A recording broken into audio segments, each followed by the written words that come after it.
Tiny and underdeveloped, it had no natural resources and a population of relatively recent immigrants with little shared history.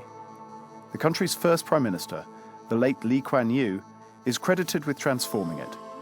He called one volume of his memoirs From Third World to First. Why did Singapore become an economic success? The human being is an unequal creature. This is a fact. But Lee never had trouble justifying these views. If I tell Singaporeans we are all equal,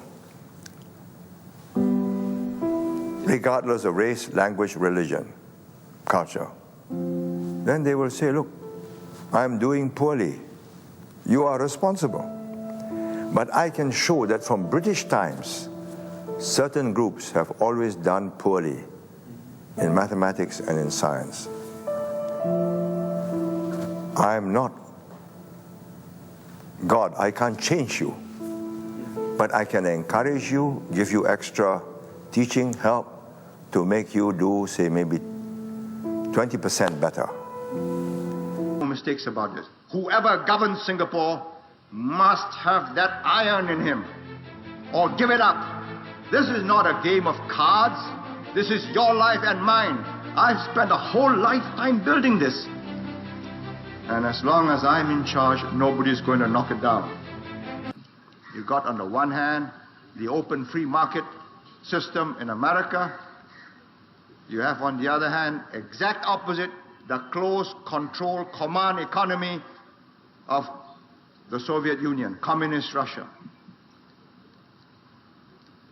The Chinese tried the communist model with their own modifications, and it's failed. And they have admitted that it's failed. Now, that is the secret of tolerance. That you have a generation in charge, like me, by and large, secular in our approach, definitely in how to govern a country, and only too ready to concede the spiritual to personal beliefs, to whichever religion or religious group can convince you, provided the two are kept separate. That the religion contests your right to believe in certain values, but not to the extent that you push a government into implementing those values at the expense of other groups.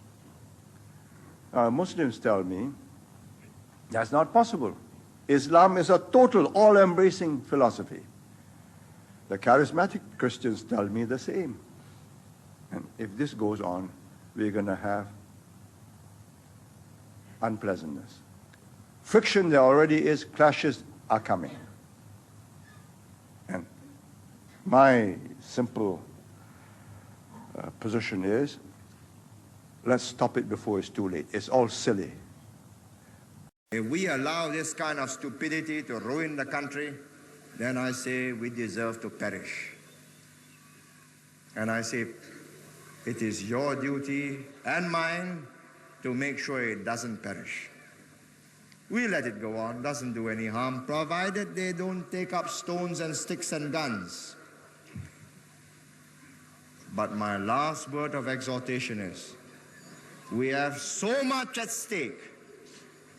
We have gone so far to secure the country. I say rally around and keep these evil forces. You see, they are so ashamed of themselves, they have switched the light off. Look at that. They are cowards, that's what they are. Cowards. They switched the lights off.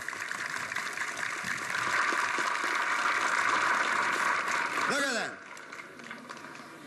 Are these men who are going to lead you to peace and prosperity or to ruination and perdition? Look at them. God knows what they're doing in the dark. There is no place like this. There's no This is the place. This is the place I call home.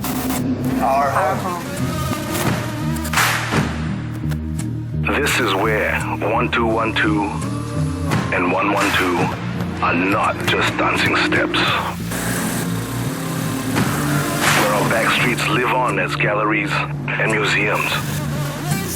This is where we live amongst trees. Carve them out of metal and make them electric. Where impossibilities lead us to endless possibilities. This is where old school, new school, and what no school can teach come together. Here, every day is a new canvas. The old school cool. This is where rhymes, chimes, and the daily grime meet. There's no place. This is where who you were will not be who you will become. This is where all that you're passionate about, all that drives you, is made possible. This is where passion is made possible. This is your stage.